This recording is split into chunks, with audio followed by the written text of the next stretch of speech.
Since this may be the final week before Christmas, when we celebrate our Savior's birth, I came across a great quote by Burton Hillis.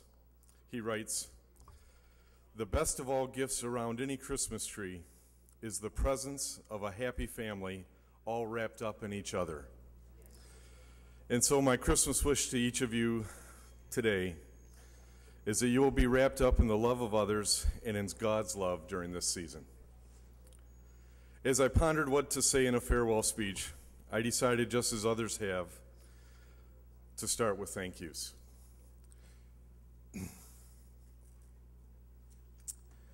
Each of us have had someone in our lives who has played a vital role in helping us become all that we can be. An individual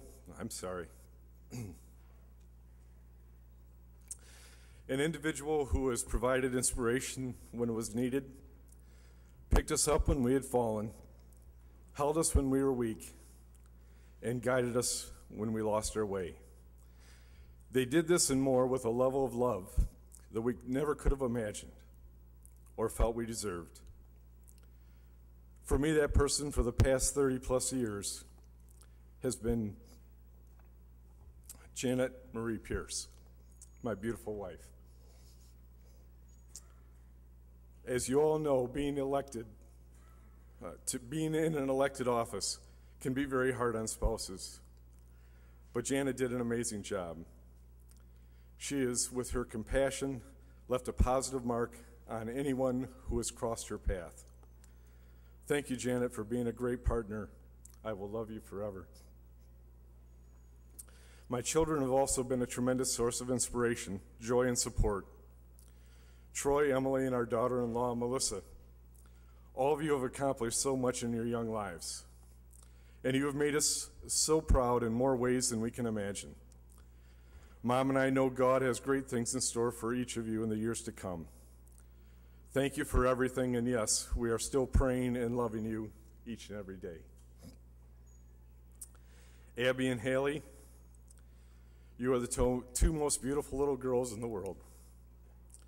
When you came into our family, Amma, that's Abby's early attempt at grandma that kind of caught on, and I experienced a new level of joy I can't explain.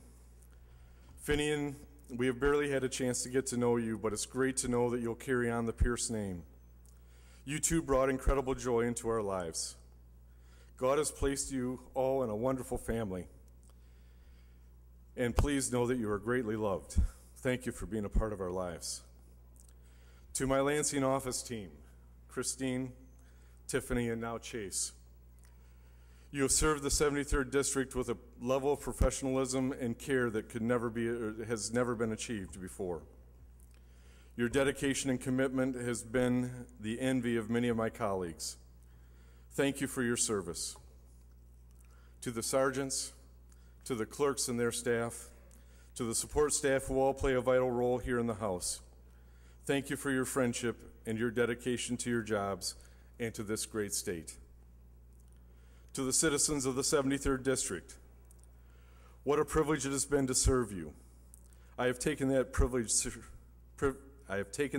seriously, and I have tried to do what I felt was best for our district and for the state. Thank you for the honor of serving you. You are the best. To all my colleagues here in the House and the Senate, if I start naming individuals, I risk one of two outcomes.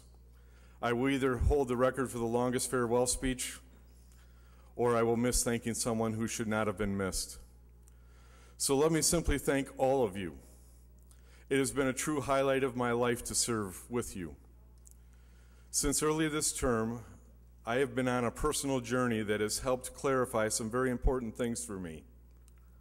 I'm convinced more than ever before that God, the creator of all things, is deeply fond of each and every one of you. Yes, even the senators. John 3:16 speaks of that love, and recently I heard a friend of mine, singer-songwriter Ralston Bowles, sing a song that shares God's heart. Here are just a few lines of that song. My love for you is deeper than an ocean. It's higher than the cross upon that hill. I loved you then. I love you still. And yes, I always will. It also seems fitting that I should pass on a couple of insights I gained while being in office. First, get to know and appreciate the people around you, the clerks, their staff, the sergeants, the policy teams, and yes, even the media. They all play a vital role and deserve your respect. As a side note to David Dixon, David, you've done an incredible job as Chief Sergeant, and I consider you a dear friend. I hope you don't mind that I have forwarded a request that we be neighbors in the life to come. Which brings me to another side note. I've also requested that the rest of the sergeants be placed in a whole different neighborhood. Not for my sake, but for you, David. You've had to put up with so many of their shenanigans here on earth. I just think you deserve a break. Second, I would encourage all of you to love the state more than you love your party. Love your district more than you love Lansing. Love your family more than you love your position. And when it's time to seek wisdom and discernment, the best place to start looking is on your knees in prayer. When you reach your final term, people begin asking two questions. First, what are you going to do next? I had banked on getting a knock on my door yesterday by the Publishers Clearinghouse sweepstakes people, but since that didn't happen, I guess I'm going to have to start looking for a new role. The second question is, how do you want to be remembered? My friend Ralston has written another song that answers that question better for me than I could myself. In closing, here are some lines of that song. I don't want to be remembered for any kingdoms I have built. I don't want to be remembered for any blood that I have spilt. I don't want to be remembered for any battles I have won. I just want to be known as a friend of God's. I don't want to be remembered for having lots of cash. I don't want to be remembered for any philanthropic flash. I don't want to be remembered for my money in the bank. I just want to be known as a friend of God's. I don't care if I'm forgotten by the power and the fame. Just don't let me be forgotten by the name above all names. I don't want to be remembered with flowers on my grave. I don't want to be remembered by any limousine parade. I don't want to be remembered by any monument or shrine. I just want to be remembered as a friend of God's. Thank you, Representative Pearce.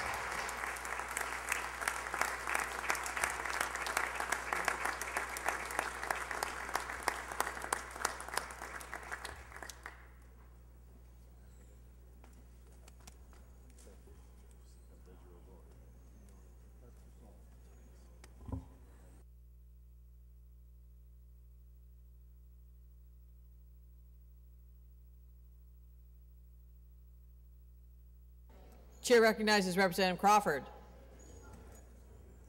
Thank you, Madam Speaker. I have again today, I don't know of anybody from Orchard Hills Elementary in Novi that hasn't visited the Capitol, but today we have 28 students and 9 adults in the East Gallery. Would you please welcome them with me?